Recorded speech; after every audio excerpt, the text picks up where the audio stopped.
नमस्कार, आप देख रहे हैं नेक्स्ट जन ब्रॉडकास्ट। मैं हूं आपके साथ शुभम उपाध्याय। आज जहां हम नेताओं की राजनीति नहीं उनकी नीयत का पोस्टमार्टम करेंगे। आज का विषय है नीतीश कुमार।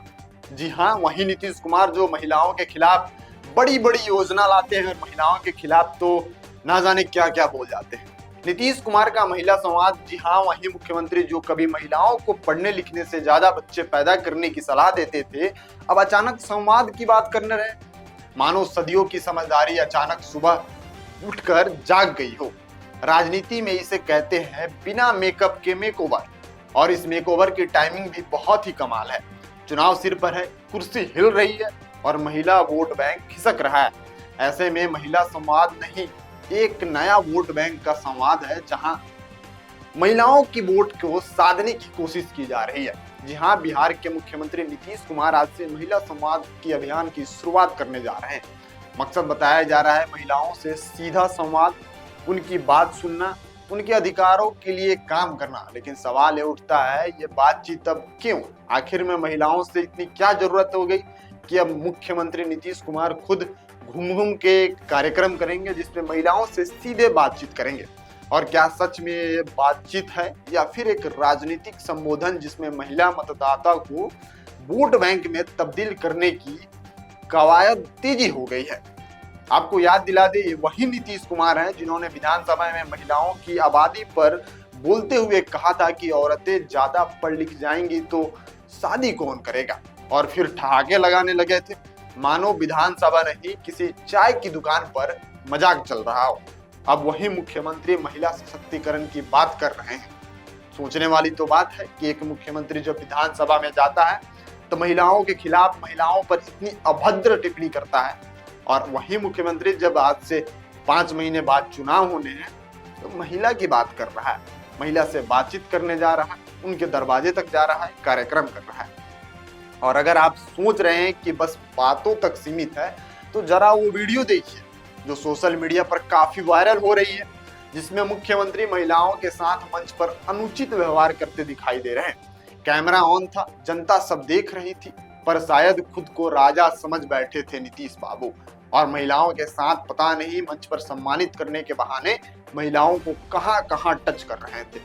तो क्या ये महिला से बातचीत अचानक उनके दिल में निकला भाव है या फिर ईवीएम के बटन तक पहुंचने का नया रास्ता? मतलब बातचीत करना है कि वोट बैंक साधना है? क्योंकि इससे पहले भी किसी और बहाने महिला वोट बैंक को साधने की कोशिश कर चुके हैं नीतीश कुमार, क्योंकि बिहार में इस साल के अंत में विधानसभा चुनाव होने हैं और महिला वोट बैंक एक अहम फैक्टर बन चुका है। नीतीश कुमार को शायद यह एहसास हो चुका है कि पुरुषों का भरोसा डगमगा चुका है, क्योंकि नीतीश कुमार कब किस पार्टी में रहेंगे इसका आकलन करना बहुत ही गंभीर है। आज किसी और पार्टी में है, कल किसी और पार्टी में चले जाएंगे, तो शायद नीतीश कुमार को इस बात का एहसास है कि जो पुरुष समाज है मेरे दल बदलने से बहुत ही नाराज है। तो अब महिलाओं को साधने का नया जतन कर रहे हैं नीतीश कुमार।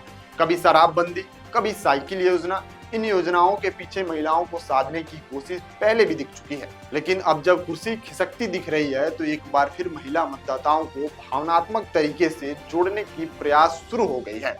क्या नीतीश कुमार इस बातचीत से एक जो महिला वर्ग है उस वोट बैंक को साधने की कोशिश कर रहे हैं? यह अगर बातचीत अगर सच्चा होता तो पहले खुद के लिए जो नीतीश कुमार पुराने बयान दिए हैं मुख्यमंत्री के तौर पे विधानसभा में या फिर आप बहुत सारे सार्वजनिक मंच पे, तो उसके लिए नीतीश कुमार पहले आते, सब महिलाओं से माफी मांगते और फिर इस बातचीत का सिलसिला आगे करते। ये संवाद अगर मंदार होता तो मंच पर महिला सम्मान की मिसाल पेश की जाती, ना कि अपमान की कहानियां जुटती। लेकिन अफसोस, यहाँ तो महिला सम्मान की बात वहीं से शुरू हो रही है जहां कभी ठहाकों में दबा दी गई थी। और ये भी गौर करने वाली बात है, संवाद का मंच बिहार में है पर स्क्रिप्ट दिल्ली के राजनीतिक सलाहकारों ने लिखी है। तो क्या ये महिला सशक्तिकरण की शुरुआत है या चुनावी रणनीति का नया अध्याय? आखिर में सिर्फ एक सवाल, क्या महिलाएं इतनी भोली हैं कि उन्हें पुराने अपमान भूल जाएंगी सिर्फ इसलिए कि अब मुख्यमंत्री जी उन्हें सुनने का दिखावा कर रहे हैं? संवाद तब होता जब आप सुनते ही नहीं बल्कि उस बात को समझते भी हैं। और नीतीश कुमार को समझना होगा कि सम्मान योजना से नहीं, नियत से मिलता है। अब देखना ये होगा कि महिला संवाद किस ओर जाएगा, सम्मान की ओर या सिर्फ चुनावी समर एक और जुमला बनकर रह जाएगा। फिलहाल इतना ही, आगे देखते रहिए नेक्स्ट जन ब्रॉडकास्ट। मैं आपके साथ शुभम उपाध्याय, बहुत बहुत धन्यवाद आपका।